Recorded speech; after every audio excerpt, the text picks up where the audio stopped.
नमस्कार बच्चों आज हमारा विषय है हिंदी। हिंदी विषय में आज हम कक्षा 7वीं में पाठ नंबर 10 की जो कविता है मानवता को बचाना होगा, उसमें व्याकरण भाग में अव्यय करेंगे। तो आज अव्यय में देखेंगे व्याकरण भाग में अव्यय क्या होते हैं। अव्यय को हम अविकारी शब्द भी कहते हैं। अब शब्द जो है वो दो तरह के होते हैं, विकारी और अविकारी शब्द।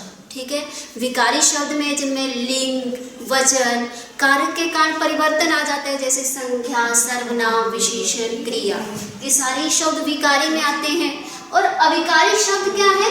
अविकारी शब्द जिनमें संज्ञा, जिनमें लिंग, वचन, कारक के कारण कोई परिवर्तन ना आए, उनको हम कहेंगे अविकारी शब्द। ठीक है, अविकारी शब्द को हम अव्यय भी कहते हैं। तो अव्यय की परिभाषा आगे, जिन शब्दों के रूप में संज्ञा, लिंग, वचन या कारक के कारण कोई परिवर्तन नहीं होता है, उसको हम कहते हैं अविकारी शब्द या अव्यय शब्द। अब अविकारी शब्द के भेद, अव्यय शब्द के भेद या अविकारी शब्द के भेद। तो अविकारी शब्दों के 5 भेद हैं।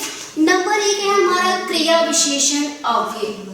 क्रिया विशेषण अव्यय, अव्यय के 5 भेद हैं। पहला भेद आ गया हमारा क्रिया विशेषण अव्यय।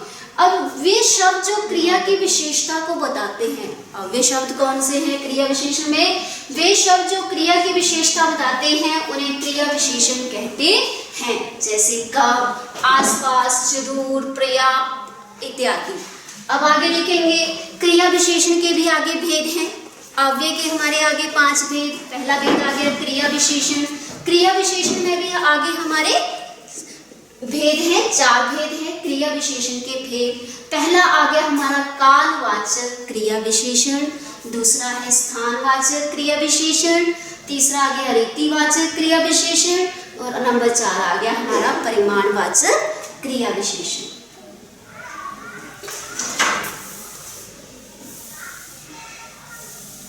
देखेंगे हम कालवाचक क्रिया विशेषण। क्रिया विशेषण के 4 भेद हैं। नंबर 1 कालवाचक क्रिया विशेषण।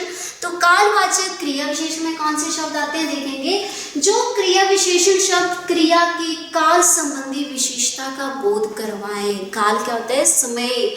तो क्रिया में जब समय का बोध हो उसको हम कहेंगे कालवाचक क्रिया विशेषण। जैसे कब, कब में समय का पता लगना है, किस में कब, तत्काल, अभी, तभी, शीघ्र, बार बार, सुबह इत्यादि।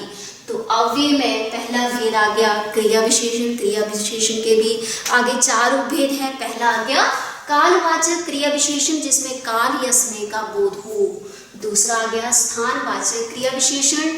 स्थानवाचक क्रिया विशेषण में जो क्रिया विशेषण शब्द क्रिया की स्थान संबंधी विशेषता का बोध करवाएं, जो उसके स्थान का बोध करवाएं, जैसे आसपास, इधर उधर, यहाँ, अंदर, बाहर। तो ये शब्द किस में आ रहे हैं? स्थानवाचक क्रिया विशेषण अव्यय। आगे देखेंगे नंबर 3 परिमाणवाचक क्रिया विशेषण। परिमाण क्या है? परिमाण जो है मात्रा, क्वांटिटी का बोध करवाती है। तो जिन शब्दों में क्रिया की अधिकता या न्यूनता अर्थात उसके परिमाण या मात्रा का पता चले उसको हम कहेंगे परिमाणवाचक क्रिया विशेषण। जैसे अधिक, बहुत, उतना, जितना, ज्यादा, थोड़ा। तो ये सारे ही शब्द आ गए हमारे परिमाणवाचक क्रिया विशेषण। अब नंबर 4 पर देखेंगे रीतिवाचक क्रिया विशेषण। रीति होता है ढंग, तरीका। तो किसी कार्य में जब किन शब्दों से उनके रीति या ढंग का बोध हो, उस कार्य के तरीके का बोध हो, उसको कहेंगे रीतिवाचक क्रिया विशेषण। जैसे ठीक, जरूरी, कदापि, नहीं, वो इसके कार्य के तरीके का पता चल रहा है, उसकी रीति का पता चल रहा है, उसके ढंग का पता चल रहा है। अब देखेंगे नंबर 2 है हमारा अव्यय में अविकारी शब्दों में नंबर 2 भेद आ गया संबंध बोधक। संबंध बोधक अव्यय। तो संबंध बोधक में देखेंगे जो शब्द संख्या या सर्वनाम शब्दों के साथ आकर उनका संबंध वाक्य के अन्य शब्दों के साथ मिलाए उसको कहेंगे संबंध बोधक अव्यय। जैसे के साथ, के बाहर, के भीतर, के जैसा, के विपरीत। तो जहाँ पर संज्ञा सर्वनाम शब्दों का संबंध जो है वो वाक्य से बनता है तो उसको हम कहेंगे संबंध बोधक अव्यय। अब देखेंगे संबंध बोधक और क्रिया विशेषण में अंतर भी है। अब देखिए संबंध बोधक और क्रिया विशेषण में अंतर। तो संबंध बोधक और इस क्रिया विशेषण में अंतर देखेंगे कि जब कोई शब्द क्रिया की विशेषता बताता है उसको हम क्रिया विशेषण कहते हैं, लेकिन जब कोई शब्द जो है वो संज्ञा सर्वनाम का अन्य संज्ञा सर्वनाम शब्दों से जो संबंध बताए उसको कहेंगे संबंध बोधक अव्यय। अब देखिए जैसे श्यामा भीतर गई, श्यामा भीतर गई, श्यामा कमरे के भीतर गई। तो भीतर क्या है, भीतर जो है यहाँ पर क्रिया विशेषण आ गया, और के भीतर, के भीतर तो ये आ गया संबंध बोधक क्रिया अव्यय। अब यहाँ पर देखो कमरे के भीतर गई, अब यहाँ लिखा है श्यामा भीतर गई तो क्रिया विशेषण, श्यामा कमरे के भीतर गई तो संबंध बोधक अव्यय। आगे देखेंगे नंबर 4 पर आ गया हमारा, नंबर 4 है हमारा समुच्चय बोधक अव्यय।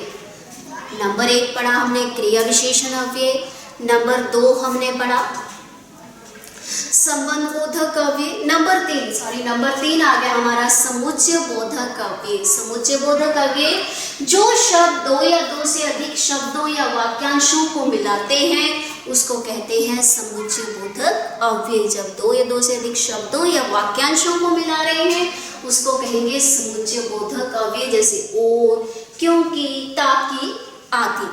अब जैसे क्रिया विशेषण के उपभेद पढ़े थे वैसे ही समुच्चय बोधक के भी 2 उपभेद हैं, समानाधिकरण समुच्चय बोधक और व्यधिकरण समुच्चय बोधक। समानाधिकरण में क्या है, ऐसे अव्यय जो 2 या 2 से अधिक समान स्तर के पदों या वाक्यों को जोड़ते हैं, जो 2 पदों या वाक्यों को जोड़ते हैं, जैसे और, पर, परंतु, अतः आदि।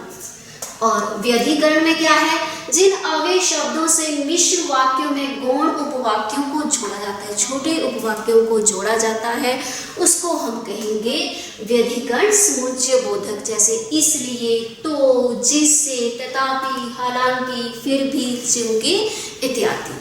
तो ये आगे हमारे समुच्चय बोधक के भी 2 उपभेद, ठीक है, समानाधिकरण समुच्चय बोधक और व्यधिकरण समुच्चय बोधक। अब नंबर 4 पे हम देखेंगे विस्मयादि बोधक।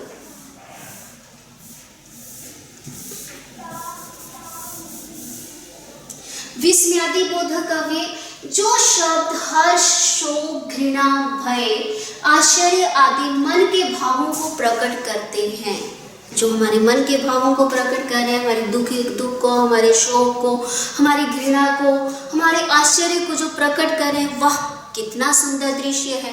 तो वह क्या आ गया हमारा विस्मयादि बोधक अव्यय, जो हमारे मन के भावों को प्रकट कर रहे हैं उसको हम कहेंगे विस्मयादि बोधक अव्यय, उन शब्दों को कहेंगे विस्मयादि बोधक अव्यय। नंबर 5 अंत में हम देखेंगे निपात। निपात कौन से शब्द हैं, जैसे आप इस कविता में देख रहे हैं ही, केवल, ना, भी। अब यहाँ पर जो वाक्य पर बल दे रहे हैं, वाक्य पर जोर डाल रहे हैं, जैसे केवल सुखी दिखते हैं लाला, केवल सुखी दिखते हैं लाला, तो इस वाक्य में जहाँ पर जोर पड़ रहा है, जहाँ पर बल पड़ रहा है उसको हम कहेंगे निपात। निपात कौन से शब्द हैं, यहाँ परिभाषा में देखेंगे हम, ऐसे अव्यय शब्द जिनका प्रयोग वाक्य में किसी शब्द पर बल देने के लिए किया जाए उन्हें निपात कहते हैं। जो वाक्य पर बल देने के लिए जिन शब्दों का प्रयोग होता है उनको निपात कहते हैं। तो आज हमने बच्चों व्याकरण भाग में कक्षा 7वीं के पाठ 10 के व्याकरण भाग में हमने अव्यय शब्द पढ़े। अव्यय को अविकारी शब्द भी कहते हैं, ऐसे शब्द जिनका लिंग, वचन, कार्य के कारण जिनमें कोई परिवर्तन नहीं होता है। इसके 5 भेद हैं। पहला आ गया क्रिया विशेषण, जो क्रिया की विशेषता को बताते हैं। अब पहले में हमने उपभेद 4 पढ़े, कालवाचक क्रिया विशेषण जो स्मेय का बोध करवाया काल का। दूसरा हमने स्थानवाचक क्रिया विशेषण पढ़ा।